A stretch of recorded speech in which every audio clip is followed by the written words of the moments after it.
ویسے تو یہ ہی اس کا تھا کہ جی 40 سال سے اوپر جو خواتین ہیں ان میں زیادہ چانس ہے، لیکن وقت کے ساتھ یہ دیکھا گیا ہے کہ کینسر جو ہے وہ کم عمر کی خواتین میں بھی آنا شروع ہو گیا ہے، جو کہ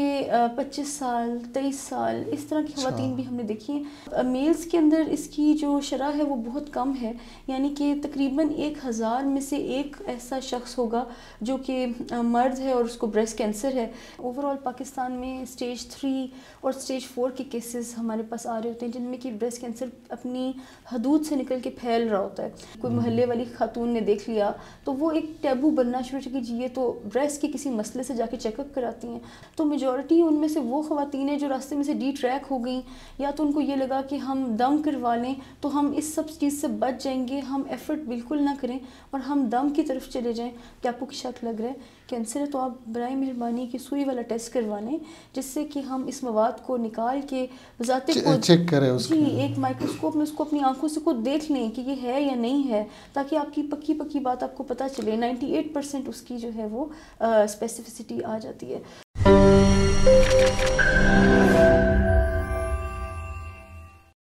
بسم اللہ الرحمن الرحیم، میں ہوں ڈاکٹر فضل ربیع، اس وقت موجود ہوں اپنے اسٹوڈیو میں، اور آج میں آپ کے لیے ایک موضوع لایا ہوں اور وہ ہے خواتین کے صحت کے حوالے سے۔ ہم اپنے پروگرام میں صحت کے حوالے سے مختلف موضوعات پہ بات کرتے ہیں، لیکن آج جس ٹاپک پہ بات کرنی ہے وہ خواتین کے ساتھ ریلیٹڈ ہے، اور اس پہ عموماً جو ہے وہ بات نہیں کی جاتی۔ میرے ساتھ موجود ہے ڈاکٹر اسبا راشد صاحبہ۔ ڈاکٹر اسبا راشد صاحبہ جنرل اینڈ لیپروسکوپک سرجن ہیں، اور بریسٹ سرجری کے حوالے سے یہ آگاہی مہم بھی چلاتی ہے، اور اس کا اپنا پورا ایک سیٹ اپ بھی ہے جہاں پہ بریسٹ کینسر کے مریضوں کا علاج کیا جاتا ہے۔ ڈاکٹر اسبا صاحبہ، اور بھی تو بہت سے ڈیزیزز ہوتے ہیں، تو کیوں صرف بریسٹ کینسر کو کیوں فوکس کیا گیا؟ ریزن کیا ہے اس کی؟ پاکستان میں اس کی شرح بہت زیادہ بڑھتی جا رہی ہے۔ اتنی زیادہ اس کی شرح بڑھ جانے کی وجہ سے جو مشکلات ہمارے معاشرے کو فیس کرنی پڑ رہی ہیں، کینسر کا نام سنتے ہی لوگ آدھے سے زیادہ جو ہیں وہ موت کی طرف چلے جاتے ہیں، جیسے کوئی ناقابل علاج بیماری ہو، حالانکہ ان کو یہ نہیں پتہ ہوتا کہ بریسٹ کینسر ماشاءاللہ قابل علاج ہے، اور پاکستان میں اس کا بہت اچھا مکمل علاج with long 5 year and 10 year survival rates, یعنی کہ 10 اور 5 سال تک مریض بہت اچھی صحت بخش ایک بیماری سے پاک زندگی گزار رہا ہوتا ہے۔ ہر سال وہ آ کے ہمیں رپورٹ کر رہا ہوتا ہے کہ میں ابھی بھی ٹھیک ہوں۔ ایسا اگر علاج بھی ممکن ہے اور ایک مرض بھی اتنا زیادہ پھیل رہا ہے، اور پھر پھیلنے کے بعد یہ کوئی بہت آسان بیماری نہیں ہے، یہ جان لیوا بیماری ہے، تو جو لوگ علاج نہیں کر پا رہے ہوتے یا جن کو اس کا پتہ نہیں ہوتا، بہت مشکل زندگی سے گزر رہے ہوتے، تو ہم چاہتے ہیں کہ ان لوگوں کی مشکلات کم ہوں، اس بیماری کا آسان علاج ان تک مہیا ہو، ان کو پتہ چلے تاکہ یہ آئیں اور علاج۔ آپ کے کلینک میں بہت سے لوگ آتے ہیں، کس قسم کے مسائل کے ساتھ وہ پریزنٹ کرتے ہیں، آپ کے پاس آتے ہیں؟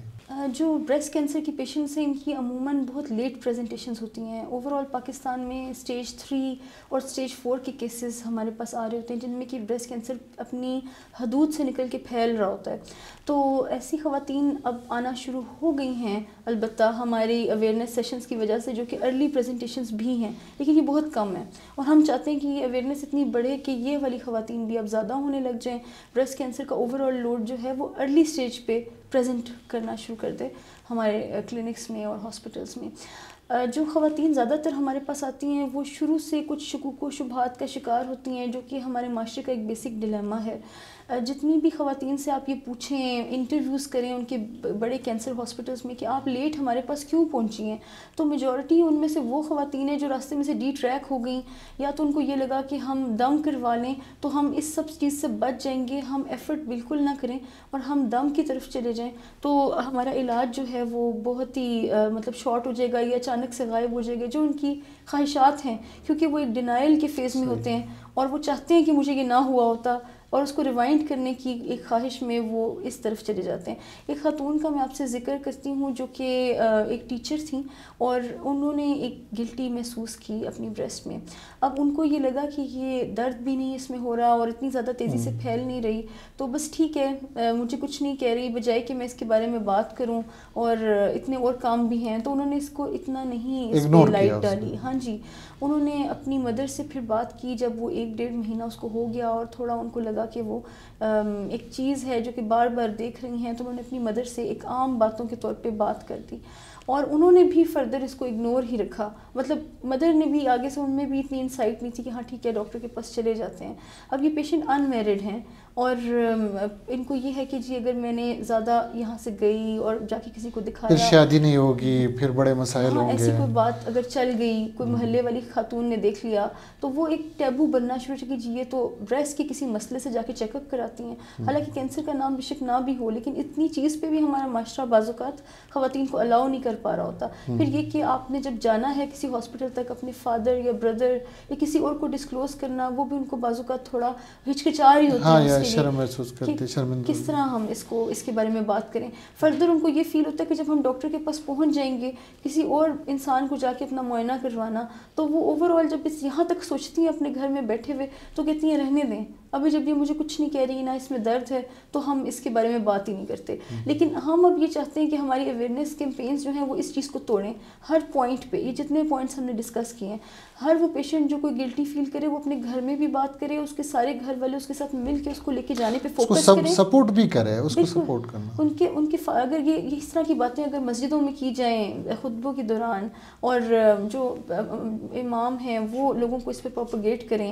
کمیونٹی جو لیڈرز ہیں, ٹیچرز ہیں, بالکل سوشل میڈیا پہ اس طرح کی چیزیں پوسٹ ہوں, آفیسز میں چیزیں پوسٹ ہوں, تو کہیں پہ بھی کسی کو اس میں کوئی یہ چیز فیل نہ ہو کہ نہیں جی ہم کیسے جائیں. دو خواتین جو ایک جگہ کام کرتی ہیں وہ مل کے ایک ڈاکٹر کے پاس چلی جائیں. ڈاکٹرز اب یہ بھی آپ کے پاس مسئلہ حل ہونا شروع ہو گیا کہ صرف آپ نے میل ڈاکٹر کو کیسے چیک کرائیں گے, اب تو فیمیل سرجنز آپ کے پاس اویلیبل ہیں. آپ کے پاس بریسٹ کلینکس کھلے ہوئے ہیں تمام گورنمنٹ ہاسپٹلس میں, آپ پہنچ جائیں, آپ جا کے چیک اپ کرائیں, اپنا معائنہ کرائیں. اور جب پھر دوسرا جو ایک امپورٹنٹ چیز آتی ہے, جب یہ لوگ کسی نہ کسی طرح پہنچ جاتے ہیں, پہنچنے کے بعد جب ڈاکٹر ان کو بتاتے ہیں کہ ہمیں ایک شک لگ رہا ہے کہ آپ کو کینسر ہے, اور آپ کا جو الٹرا ساؤنڈ ہوا ہے اس پہ بھی ایک شک لگ رہا ہے کہ آپ کو کینسر ہے, تو آپ برائے مہربانی کی سوئی والا ٹیسٹ کروا لیں, جس سے کہ ہم اس مواد کو نکال کے ذاتی چیک کریں, جی ایک مائکروسکوپ میں اس کو اپنی آنکھوں سے خود دیکھ لیں کہ یہ ہے یا نہیں ہے, تاکہ آپ کی پکی بات آپ کو پتہ چلے. 98% اس کی جو ہے وہ اسپیسیفسٹی آ جاتی ہے, تو وہ ٹیسٹ آپ کو ایگزیکٹ بتا دے گا کہ آپ کو ہے کینسر یا نہیں ہے,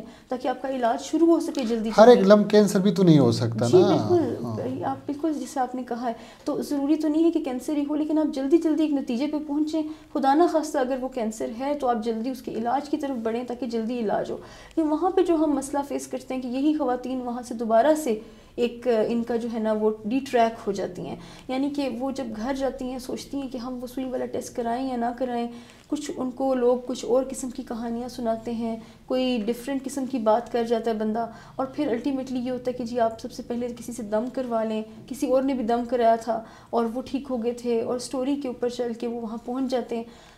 جو یہ مختلف لوگ ہیں جو دم کرنے کے لیے بیٹھے ہوئے ہیں, چونکہ دم کرنا ایک اچھی بات ہے, آپ خود بھی مختلف دعائیں پڑھ کے قرآن شریف کی کچھ صورتیں پڑھ کے اپنے اوپر دم کر سکتے ہیں, آپ اپنے گھر کے کسی بڑے سے دم کروا سکتے ہیں. لیکن ایسی اوبلیگیشنز لگانا کہ آپ کسی اور سے دم نہیں کروائیں گے, آپ کسی ڈاکٹر کے پاس علاج کے لیے نہیں جائیں گے, آپ اس کو لوہا نہیں لگوائیں گے, اگر آپ نے سوئی والا ٹیسٹ کرا دیا آپ کا دم بھی ضائع ہو جائے گا, آپ کا علاج نہیں ہو سکے گا, کینسر اکثر ویسے یہ دم والے ڈاکٹروں کے پاس آتے ہیں اپنے علاج کے سلسلے میں. تو بس یہ چیزیں جو ہیں وہ پھر ان پیشنٹس کو خراب کر دیتی ہیں. یہ پیشنٹ بھی جو میں نے آپ کو بھی بتائی ہیں کہ ان سب چیزوں سے ہو کے ہمارے پاس کافی لیٹ پہنچی تھیں, اور جب یہ ہمارے پاس پہنچی تو پھر مطلب معاملہ تھوڑا برا ہو چکا تھا, اور ہمیں پھر ان کا جو ہے کیمو تھراپی کا ایک بڑا سیشن کرنا پڑا, اور اس کے بعد ان کو جو ہے وہ سرجری بھی ان کی اس طرح نہیں ہوئی کہ اگر یہ پہلے آتی تو بہت کم ہمیں ایک چھوٹے لیول پہ سرجری کرنی پڑتی اور جلدی علاج مکمل ہو جاتا. ایک تو آپ کو پتہ ہے ہمارے معاشرے میں خواتین جو ہے, اور ہمارا جس طرح ہمارے روایت رواج اور اس طرح کی چیزوں کے ہوتے ہوئے خواتین تھوڑا محسوس کرتی ہے کہ میں اس طرح کا اپنا جو مسئلہ ہے وہ ڈاکٹر کے پاس نہ لے جاؤ یا کسی کے ساتھ شیئر نہ کرو. لیکن پھر بھی بعضی خواتین جو ہمارے پاس آتی ہے کلینکس میں یا اسپتالوں میں, وہ کہتی ہے کہ وہ جو سوئی والی کوئی ٹیسٹ ہے تو یہ تو بڑا, ہم اس لیے ڈائگنوسس کی طرف نہیں جا رہے, تو یہ جو سوئی والی ٹیسٹ ہے یہ کیا ہے, اور کیا اس کا کوئی مطلب اس طرح خطرناک کوئی ٹیسٹ ہے؟ درد ہوتا ہے اس میں؟ جو سوئی والا ٹیسٹ ہے اس کو ایک ڈراؤنے خواب کی طرح پیش کیا جاتا ہے اور لوگ اس سے ڈر جاتے ہیں اور پھر اپنے کینسر کو بہت بڑا کر کے بعد میں آتے ہیں، کیونکہ اس ٹیسٹ کے بغیر ہم علاج شروع نہیں کر سکتے۔ اب یہ آپ کے سب ٹیسٹوں میں سے ایک انتہائی امپورٹنٹ، بلکہ میں تو کہوں گی سب سے امپورٹنٹ ٹیسٹ ہے، اس کو آپ مس نہیں کر سکتے۔ اب اس سے ڈر کے جو خواتین چلی جاتی ہیں اور پھر بعد میں بڑے کینسر کے ساتھ آتی ہیں اور تب ٹیسٹ کرواتی ہیں، تو آپ یقین جانیں کہ وہ اسی وقت لیٹے ہوئے ٹیسٹ کے ساتھ ہی وہ کہہ رہی ہوتی ہیں کہ میں اس سے ڈر گئی تھی اور میں اس کی وجہ سے زیادہ بیمار ہو گئی اور اتنی مشکل میں گرفتار ہو گئی، کاش میں پہلے ہی کروا لیتی۔ تو یہ چیز جو ہے یہ بہت امپورٹنٹ ہے کہ اس سے نہ ڈریں۔ یہ انتہائی ایک بے ضرر سا ٹیسٹ ہے۔ سوئی والے ٹیسٹ 2 اقسام کے ہوتے ہیں، ایک چھوٹا ٹیسٹ ہوتا ہے اور ایک بڑا۔ جو عام FNAC کا ٹیسٹ ہے، یعنی کہ فائن نیڈل ایسپائریشن سائٹولوجی، جس میں کہ ایک عام سرنج جس سے کہ آپ اپنے خون کے ٹیسٹ بھی نکلواتے ہیں، اسی سرنج سے جو ہے یہ ٹیسٹ لیا جاتا ہے۔ درد ہوتا ہے اس میں؟ ایک سوئی آپ کو چبھتی ہے جو کہ ایک معمولی سی اور اتنا نہیں محسوس ہوتا، اور اس کے بعد جو دوسرا ٹیسٹ ہے وہ تو سن کر کے کیا جاتا ہے، اور اس کی سوئی بھی کوئی ایسے بہت ڈفرینٹ نہیں ہے، اس سے معمولی سی بڑی ہوتی ہے، لیکن یہ ہے کہ اس کے اوپر اس سے نکالے ہوئے مواد پہ ہم مزید بہت سارے ٹیسٹ کر سکتے ہیں، اور علاج ان ٹیسٹوں کے بغیر ناممکن ہے۔ یہ آپ کو ٹیسٹ کینسر کی تمام ڈیٹیلز دیتا ہے اور سوئی والے ٹیسٹ کو آپ مس نہیں کر سکتے۔ تو سن کر کے یہ ٹیسٹ عام طور پہ اب تو ہم الٹرا ساؤنڈ گائیڈنس میں کرتے ہیں، چھوٹے سے چھوٹے لمپ کو بھی ہم ایزیلی سے ہٹ کر لیتے ہیں اور ہم آپ کو تھوڑی سی دیر میں فری کر دیتے ہیں، اور یہ ٹیسٹ بہت کارآمد ہے۔ ہمارے معاشرے میں جس طرح آپ نے دیکھا ہوگا عموماً یہ ہوتا ہے کہ جس کو کینسر ہو گیا اس خاتون کو، اس کی تو ایک تو اس بیچاری کے اوپر ایک مطلب ایک اللہ کی طرف سے ایک امتحان آ گیا ہے، دوسرا بڑا امتحان یہ بھی آتا ہے کہ اس کے جو فیملی ہے وہ ان کو اس طرح سپورٹ نہیں کرتی۔ ٹھیک ہے، تو بجائے اس کے کہ اس سخت وقت میں اس کو سپورٹ کیا جائے تو وہ سپورٹ نہیں کرتے ہیں۔ تو اس کا ڈائگنوزز جو ہے، ایک تو آپ نے کہا کہ فزیکل ایگزامینیشن مہینے میں کرے اور پھر ڈاکٹر کے پاس جائے، تو میموگرافی کے حوالے سے ایک مشہور ٹیسٹ ہے، یہ تو ہر جگہ بھی اویلیبل نہیں ہے، تو اس حوالے سے آپ ہمارے جو ناظرین ہیں ان کو بتائیے گا کہ یہ کس طرح کا ٹیسٹ ہے اور یہ کہاں کہاں پرفارم ہو سکتا ہے، یا اس کا کوئی نقصان ہے یا یہ کیا ہے؟ جی ڈاکٹر فضل، آپ جیسے کہہ رہے ہیں میموگرافی جو ہے وہ تھوڑا مہنگا بھی ہے۔ ایک رپورٹ آئی تھی جس میں انہوں نے یہ بتایا کہ پاکستان میں 1% سے کم لوگ ہیں جو میموگرافی کی فیسلٹی اویل کر سکتے ہیں۔ تو ایک تو ہم دیکھتے ہیں پنڈی اسلام آباد میں جس طرح سے کچھ جگہوں پہ میموگرافی اویلیبل ہے، پھر بھی ہر جگہ نہیں ہے، تو دیگر شہروں میں یا جو ہمارے تھوڑے دیہاتی علاقے ہیں ان میں تو بالکل ہی فیسلٹی نہیں ہے۔ حالانکہ عنقریب کچھ ایسے پروگرامز گورنمنٹ کے بھی بیچ میں بنتے رہے ہیں کہ دیکھیں عنقریب انشاءاللہ ان میں سے کسی پہ اگر کام ہو کہ کچھ موبائل میموگرافی یونٹس ہیں جن کو مختلف جگہوں پہ یکے بعد دیگرے لے کے جایا جائے اور وہاں پہ جن کی میموگرافی ہونی ہے ان خواتین کو جو ہے وہ آفر کیا جائے۔ میموگرافی ہر 40 سال سے بڑی خاتون کو بغیر کسی مسئلے کے ہر سال کروانی چاہیے، سال میں ایک دفعہ؟ جی، کم از کم ایک دفعہ سال میں ڈاکٹر کے مشورے سے ہر خاتون کو جو 40 سال سے بڑی ہے بغیر کسی پرابلم کے، بے شک ان کے خاندان میں کسی کو کبھی کینسر اس کو کچھ فیل ہوا ہو یا نہ ہوا ہو، لیکن اس نے سال میں ایک دفعہ کروانی، یعنی کہ نمک کے ذرے جتنا ایک اگر کینسر کا دانہ ہے جو کہ نہ کسی ڈاکٹر کو نہ کسی پیشنٹ کو خود اپنے ہاتھوں سے محسوس بھی نہیں ہو سکتا، میموگرافی اس کو پک کر سکتا ہے اور اس کی نوعیت بھی بتا سکتا ہے، اور بیماری کے مزید تشخیص میں بہت ساری اور باتیں بھی سامنے آ جاتی ہیں جن میں ایک کینسر ہو ان میں دیگر چھپے ہوئے کینسروں کو سامنے لے کے آ سکتا ہے۔ تو میموگرافی ایک انتہائی بے ضرر سا ٹیسٹ ہے جس میں دونوں چھاتیوں کے 2 ایکس رے کیے جاتے ہیں، یعنی کہ ان کو دونوں سائڈوں سے دیکھا جاتا ہے، اور میموگرافی کے بارے میں کافی ساری ایسی باتیں ہیں جن سے لوگ ڈر جاتے ہیں اور میموگرافی کی طرف نہیں آتے، نہ ہی یہ تکلیف دہ ٹیسٹ ہے۔ اس میں خواتین ورکرز جو ٹیکنالوجسٹ ہیں وہ جو ٹیکنیشینز ہیں وہ ساتھ موجود ہوتی ہیں اور وہ مریض کی ہیلپ کرتی ہیں اور انتہائی آسانی سے بغیر کسی تکلیف کے یہ ٹیسٹ ہو جاتا ہے۔ دوسرا یہ کہ اس میں بہت ہو تو 10 سے 15 منٹ لگتے ہیں کہ یہ ٹیسٹ ہو جائے۔ تیسری بات یہ ہے کہ اس ٹیسٹ میں جو شعاعیں ہیں وہ کیونکہ ہم ہر بندے کو اس سے ایکسپوز کر رہے ہیں، جو بیمار ہے جو نہیں بیمار، ان سب کو، تمام معاشرے کو ہم چاہتے ہیں ایز اے اسکریننگ ٹیسٹ یہ ان کو جو ہے وہ صحت کی فیسلٹی ہم فراہم کرنا چاہ رہے ہیں۔ تو اس کی انتہائی کم شعاعیں ہوتی ہیں، اتنی کم شعاعیں ہوتی ہیں کہ اگر آپ ایک اندازہ لگانا چاہیں تو ایک عام چیسٹ ایکس رے جو کہ ہم میں سے اکثر لوگوں نے زندگی میں بہت دفعہ کروایا ہوتا ہے، چیسٹ ایکس رے کی جتنی ٹوٹل شعائیں ہیں وہ ان چاروں ایکس رے کی، یعنی کہ دونوں چھاتیوں کے جو دو ایکس رے ہوتے ہیں ان کو اگر آپ ملا لیں تو اس کی شعائیں جو ہیں تقریباً اس سے مماثلت رکھتی ہیں. تو اس لیے یہ کوئی بے ضرر سا ٹیسٹ ہے اور ہر کوئی کروا سکتا ہے. آپ کے پاس کس عمر کی جو خواتین ہیں اس طرح کے مسئلے کے ساتھ آتی ہے، کم سے کم ایج پہ؟ اب ویسے تو یہ ہی اس کا تھا کہ 40 سال سے اوپر جو خواتین ہیں ان میں زیادہ چانس ہے، لیکن وقت کے ساتھ یہ دیکھا گیا ہے کہ کینسر جو ہے وہ کم عمر کی خواتین میں بھی آنا شروع ہو گیا ہے، جو کہ 25 سال 23 سال اس طرح کی خواتین بھی ہم نے دیکھی ہیں. کچھ دنوں پہلے ایک چھوٹی جو ایک ٹین ایجر گرل ہے اس کی ایک لمپ تھا، اور اس لمپ کے ساتھ وہ جب ہمارے پاس آئیں اس کی بایوپسی ہوئی اس میں بھی کینسر تھا. تو یہ بہت سرپرائزنگ. ایک اور خاتون تھیں 16 ایئرس کی، تو ان میں بھی جو ہے وہ بریسٹ کینسر ڈائگنوز ہوا ہے. تو یہ تھوڑا سا جو رجحان ہے ایج کے حوالے سے وہ نیچے کی طرف آتا جا رہا ہے. اس کا مطلب یہ ہے کہ آپ کینسر کو یہ سوچ کے کسی بھی گلٹی کو آپ ہلکا نہ لیں، کسی کو لائٹ نہ آپ لیں، مطلب کسی بھی ایج میں چھوٹی ایج ہے تو یہ گلٹی بے ضرور. میرڈ ان میرڈ اس کے ساتھ کوئی خاص جی ریلیشن نہیں ہے. جی بس یہ ہے کہ ایک رسک فیکٹر ہے کہ اگر آپ جو ہے وہ ارلی ایج میں شادی کرتے ہیں اور جلدی آپ کی فرسٹ پریگنینسی آتی ہے تو کچھ ایسی ہارمونل چینجز ہیں جس سے یہ ایک پروٹیکٹیو رول پلے کرتا ہے اور خواتین میں جو بریسٹ کینسر کا رسک ہے وہ کم ہو جاتا ہے. جن لوگوں کو کینسر ہو چکا ہے، اب چلو 3rd اسٹیج 4th اسٹیج میں، اور ان کا علاج ہوا، کسی کی سرجری ہوئی، کسی کا کیموتھراپی، کسی کا ان کے حوالے سے، لائف کے حوالے سے جو ایکسپیکٹنسی ہے آپ نے بات کی ہے پہلے، لیکن یہ کیا وہ بچے پیدا کر سکتے ہیں؟ جی مطلب وہ ایک نارمل ہیومن کی طرح لائف اور ریکنسٹرکٹیو کوئی سرجری اس طرح بھی اویلیبل ہے کہ وہ ایک نارمل انسان کی طرح زندگی گزار سکے؟ جی جو کینسر کے لفظ کے ساتھ ایک ٹیبو ایسوسیٹڈ ہے، یعنی کہ کینسر کا نام ذہن میں آتے ہی ہمارے معاشرے میں کسی خاتون کے بارے میں ایسی باتیں شروع کر دی جاتی ہیں کہ اب یہ شادی نہیں کر سکتی، اب ان کے بچے نہیں ہو سکتے، اب یہ بچوں کو دودھ نہیں پلا سکتی، یا ان کے تو خاندان میں ہی کینسر ہے، آپ ان کے خاندان میں کسی سے بھی شادی نہ کریں. یہ سب ٹیبوز ہیں جو کہ غلط ہیں. یہ چیزیں اس طرح سے درست نہیں ہیں کہ ہم اس کو کسی کے ساتھ ایسے منسلک کر دیں. اس کے بجائے اگر ہم خواتین کو اپ لفٹ کریں، جس کو کینسر ہے ہم اس کی مدد کریں. ہم یہ دیکھا گیا ہے ہمارے معاشرے میں کہ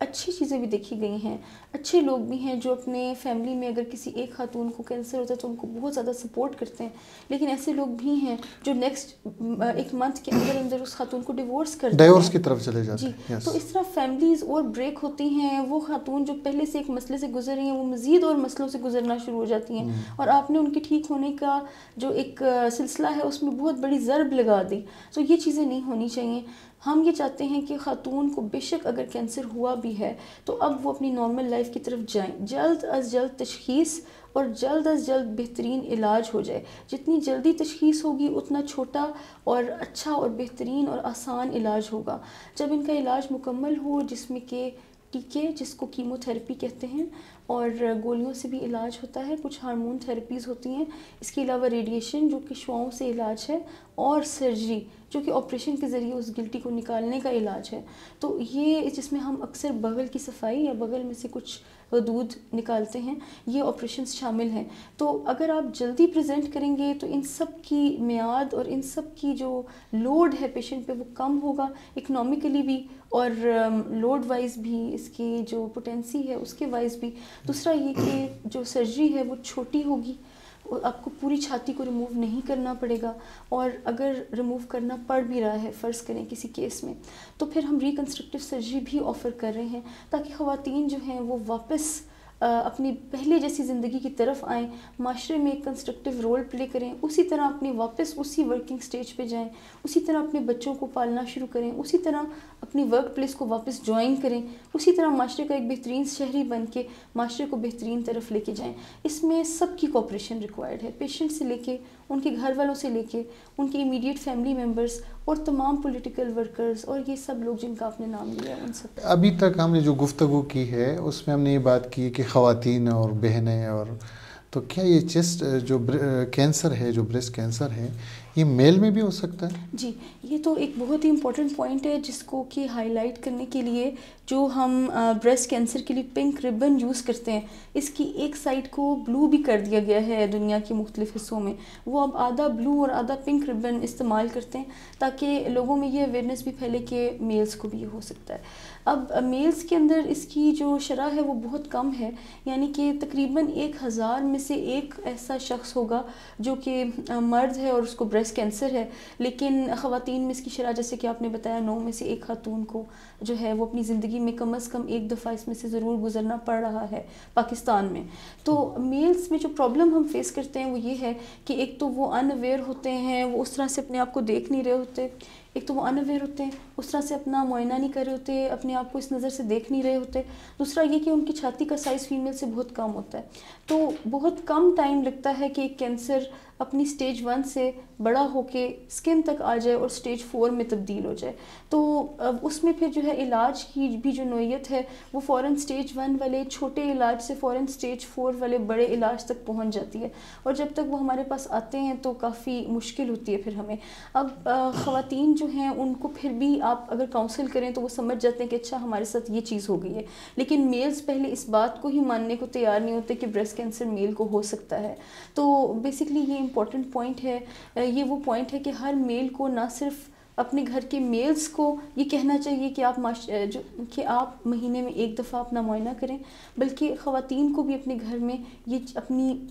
وائف کے تھرو باقی لوگوں کو کہلوائیں کہ آپ پلیز اپنا معائنہ مہینے میں ایک دفعہ کریں۔ اور جب وہ خاتون اپنے معائنے کے لیے ڈاکٹر کے پاس جانا چاہیں تو ان میلز کو اپنے گھر کی خواتین کے لیے آسانی کریٹ کرنی چاہیے، اسی طرح اپنے مسئلے کے لیے بھی پہلے پہنچنا چاہیے۔ یہ صرف سمجھ لینا کہ ایک گلٹی اگر اس میں درد نہیں ہے اور وہ کافی عرصے سے اسی طرح پڑی ہے اور ہلکی سی بڑھ رہی ہے اور ہم اس کا علاج نہ کریں تو یہ بالکل اسی طرح کی بات ہے کہ آپ مشکل کو سامنے دیکھ کے آنکھیں بند کر لیں۔ میڈم جس طرح ہم نے دیکھا ہے عموماً ہم دیکھتے ہیں کہ ہمارے معاشرے میں 3 قسم کی خواتین ہوتی ہے، جو ایک تو جو ہائیلی ایجوکیٹڈ ہے، ایک الٹریٹ ہے،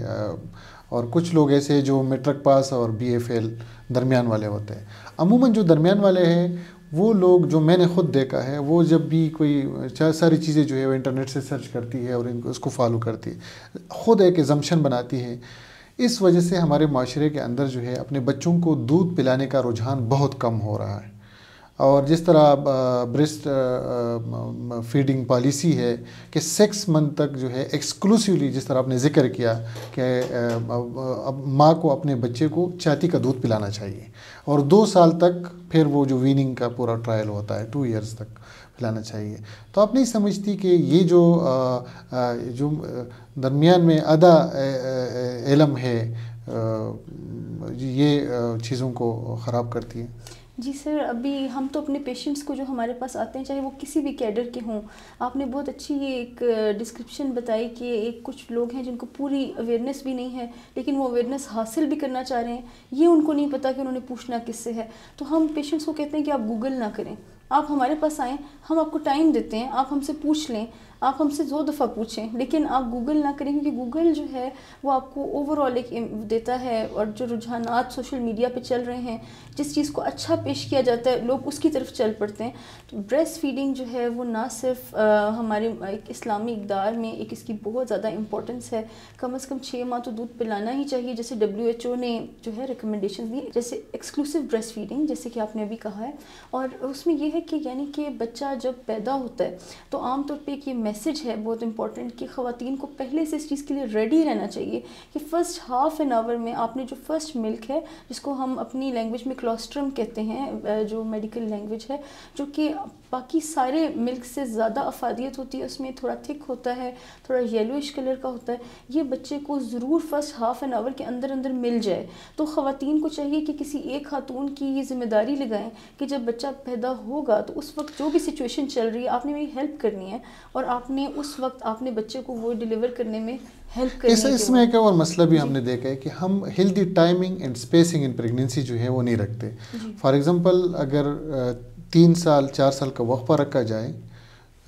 ایک بچے کے دوسرے بچے کے آنے میں، تو پھر وہ جو پہلے والا بچہ ہوتا ہے اس کو پورا ٹائم ملتا ہے 2 ایئرز کا بریسٹ فیڈنگ کے حوالے سے۔ جی سر۔ تو یہ ایک ایڈیشنل کویسچن ہے میری طرف سے کہ اگر ہیلدی ٹائمنگ اینڈ اسپیسنگ ان پریگنینسیز میں ہو تو پھر وہ جو پہلے والا بچہ ہے اس کو بھی پورا ٹائم ملتا ہے کہ وہ جو ہے بریسٹ ملک جو تو بچے کے لیے بھی اس کی امیونٹی بھی ڈیولپ ہو جاتی ہے، وہ صحت مند ہوتا ہے، اس کو امیونٹی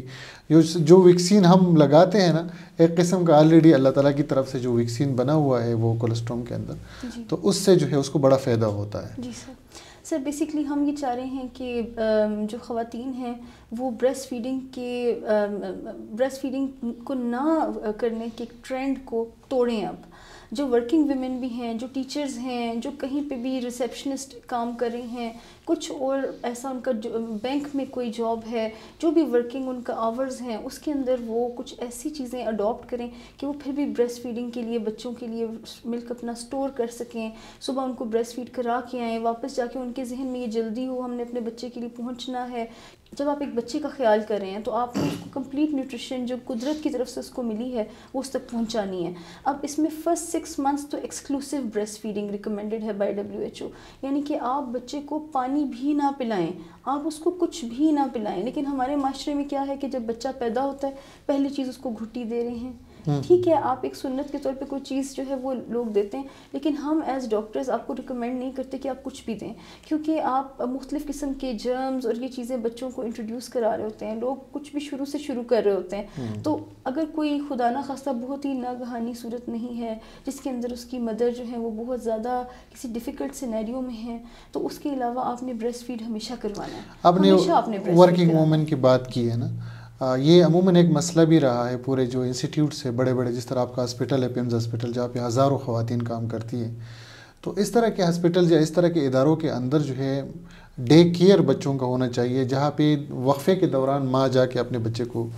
دودھ بھی پلائیں. بالکل اسی طرح ہے, نہ صرف یہ ہونا چاہیے, لیکن کیونکہ اگر یہ نہیں ہے اس کا مطلب یہ نہیں ہے کہ آج آپ کا بچہ سفر کرے. اس کا مطلب یہ ہے کہ آپ ایک پڑھی لکھی خاتون ہیں, آپ بہتر سچویشن ڈیولپ کریں, آپ کوئی ایسا طریقہ نکالیں جو آپ کے گھر کے مطابق بچے کو سوٹ کر رہا ہے. آپ کم از کم صبح آنے سے پہلے ان کو بریسٹ فیڈ کر سکتے ہیں, آپ کم از کم جاتے ساتھ ان کو بریسٹ فیڈ کر سکتے ہیں. اگر آپ کے گھر میں کوئی کوآپریٹو بندہ ہے جو اس بات کو اسی لحاظ سے سمجھتا ہے, جو آپ کے بچے کو پیچھے سے دیکھ رہا ہے, اگر مڈ ٹائم میں ایک دفعہ وہ ان کو لے کے آپ تک آ سکتے ہیں اور آپ کسی جگہ ان کو بریسٹ فیڈ کر لیں تو یہ بہت ہی اچھی بات ہوگی. اسی طرح اگر ایک فیملی مل کے چلے اور اس بچے کو جو بریسٹ ملک ہے وہ پورا پہنچانے کے لیے ایفرٹ کرے ایز اے فیملی, تو یہ بہت آسان ہے, کوئی اتنا مشکل نہیں ہے. بہت سارے لوگ کر رہے ہیں, بہت ساری ڈاکٹرز, بہت ساری ایسی خواتین جن کو میں جانتی ہوں, ان کو ہم گائیڈ کرتے ہیں, پیشنٹس ہی کر رہے ہیں. ان کے بچوں کو وہ افادیت جو بریسٹ ملک میں ان کے لیے اللہ تعالیٰ نے رکھی ہوئی ہے, جو قدرت نے ان کے لیے رکھی ہوئی ہے, وہ تمام اینٹی باڈیز جو ان جراثیم کے ہیں جو ان کی ماں کے ارد گرد موجود تھے اور ان کی ماں کے جسم نے آلریڈی وہ دوائیاں بنا کے رکھی ہوئی ہیں, وہ ویکسین بنا کے رکھی ہے, وہ بچے تک ڈائریکٹ پہنچ جاتی ہے. وہ تمام ایسی چیزیں جس سے بچے کی ذہنیت, اس کی بات کی پرفارمنس, یہ سب چیزیں امپروو ہوں گی, وہ سب چیزیں بریسٹ ملک میں. اس کے علاوہ بھی بہت سارے ایسے ان گنت فوائد ہیں, آپ بھی جیسے ابھی ان کا ذکر کر رہے تھے, جو کہ ہم اس طرح بیان بھی نہیں کر سکتے. اور ساری باتوں کی ایک بات یہ ہے کہ بریسٹ فیڈنگ کرنی چاہیے. اور جو ابھی آج کے پروگرام میں ہم ڈسکشن کر رہے ہیں کہ بریسٹ کینسر سے پروٹیکٹیو ایک جو ایلیمنٹ ہے بریسٹ فیڈنگ کا فار دا مدر, تو یہ بہت ہی امپورٹنٹ ہے. اور اگر وہ بریسٹ کینسر سے بچ جاتی ہیں تو وہ بہت سارے مسئلوں سے بچ جاتی ہیں. تو آپ ایک اچھی نیت کے ساتھ اپنے بچے کے لیے بریسٹ فیڈنگ کے لیے ایک جو ہے وہ سچویشن بنائیں, ہر ایفرٹ کریں کہ بریسٹ ملک بچے تک پہنچ جائے. اگر آپ کو اس حوالے سے کوئی آپ کا کوئی سوال ہے یا کوئی بھی ہم کوئی سجیشن ہے یا کوئی سوال کوئی بھی انفارمیشن ہمارے ساتھ شیئر کرنا چاہتے ہیں یا ہم سے پوچھنا چاہتے ہیں تو کمنٹ سیکشن میں آپ پوچھ سکتے ہیں. ہم اگلے پروگرام میں انشاءاللہ پھر اس حوالے سے بات کریں گے. بہت بہت شکریہ. جزاک اللہ.